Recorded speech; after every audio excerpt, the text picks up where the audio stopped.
Já reparou que algumas palavras no português brasileiro são completamente diferentes das mesmas palavras em outros idiomas? Nesse vídeo eu vou te contar o porquê.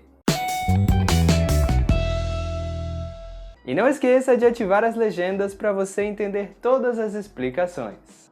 Bom, essas palavras em português são diferentes das palavras equivalentes a elas em outros idiomas por uma razão muito simples. Todas essas palavras têm origem indígena, ou seja, são palavras que foram criadas em idiomas falados pelos índios brasileiros, como por exemplo o tupi e o guarani.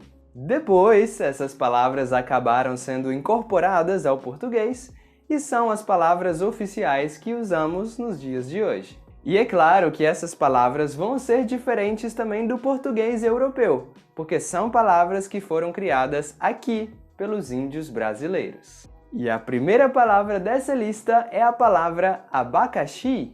Abacaxi é essa fruta amarela com várias escamas e uma coroa de espinhos. A próxima palavra serve para falar sobre uma pessoa que nasceu na cidade do Rio de Janeiro. Chamamos essas pessoas de cariocas. Outra palavra indígena é a palavra mingau.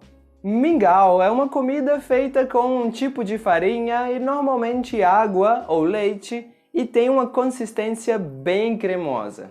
E além disso, nós temos animais com nomes de origem indígena.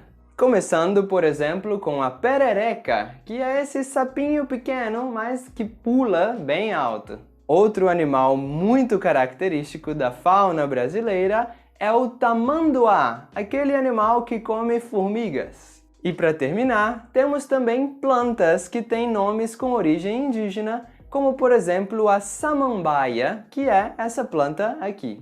Bom, e por causa dessa grande influência das línguas indígenas, existem também alguns nomes de lugares que têm essa mesma origem indígena.